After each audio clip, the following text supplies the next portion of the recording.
Hi. In this video, I'm going to show you how to make an olive oil lamp using bushcraft techniques and materials that are easily found regardless of where you live. Okay, first we're going to make the bowl.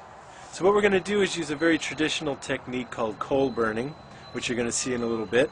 And the raw materials we need are something to make the bowl out of. This is an old piece of fence that when I cut open, I saw it was cedar.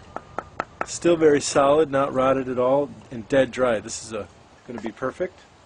This is a piece of coal, which you'll see again in a little bit.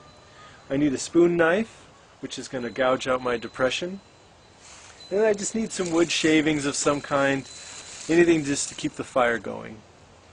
Alright, to get started, I'm just going to take my spoon knife, and I'm going to carve a little depression right here in the middle, place to set the coal and get my fire started.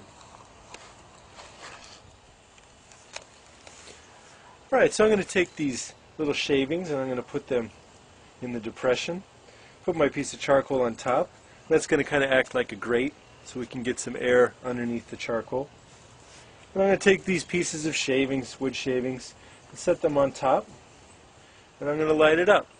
So this might be something that you could do on your grill if you live in an urban area, or if you have a yard or something like that, you could just do it outside. It's not going to be a very big fire. Alright, as you can see, my charcoal is going well. If you want to make this process a little simpler, you can use charcoal out of your grill after you cooked or something like that, so you don't have to go through the lighting process.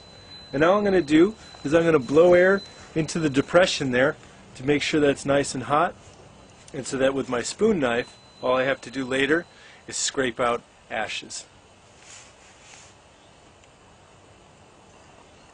Of course, if you were doing this in the woods, you would just take embers from your fire and throw it on there, but since we're trying to do this in any sort of environment, city or rural, any place, we're using this easily found charcoal. So while this is burning down, and you can see my charcoal is in a nice depression, I just take a stick that I've sharpened and I scrape some of this burned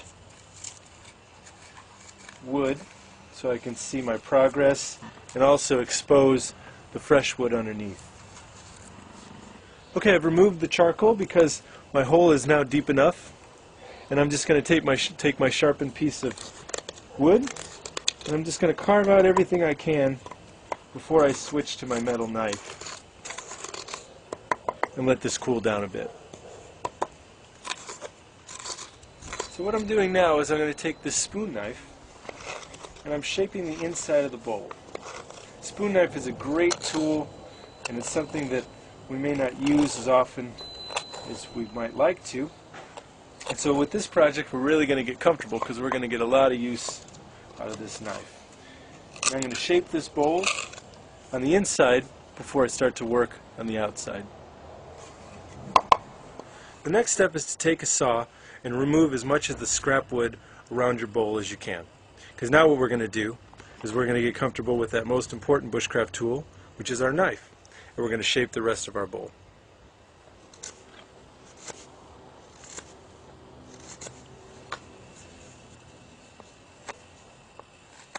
Okay, so here's my finished bowl. I'm just sealing it up with some camellia oil. I use this oil on all my knives and my tools. It's also great on wood. But the nice thing about it is it's edible, so if it gets on your food, there's no problem. So now let's put all this together. What I'm going to do is I'm going to take some rocks that I found, and you need a small wick. Okay? So now I'm going to put the rocks and assemble them with the wick so that the wick is pinched about right there. So what's going to happen is it's going to draw the olive oil up, but the flame isn't going to be able to go down, and this is how you control how high the flame actually is. So my rocks are all assembled. I have my wick sandwiched between these two rocks. That's a trick, of course. You have to find some rocks that fit together nicely.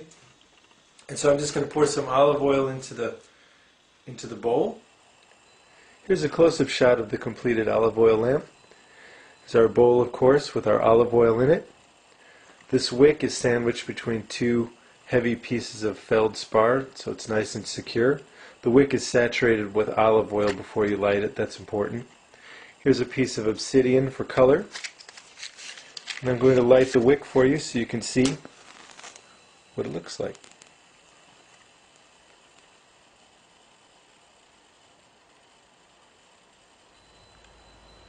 To make this lamp today, I took bushcraft techniques and shrunk them down to a scale that's accessible to everyone.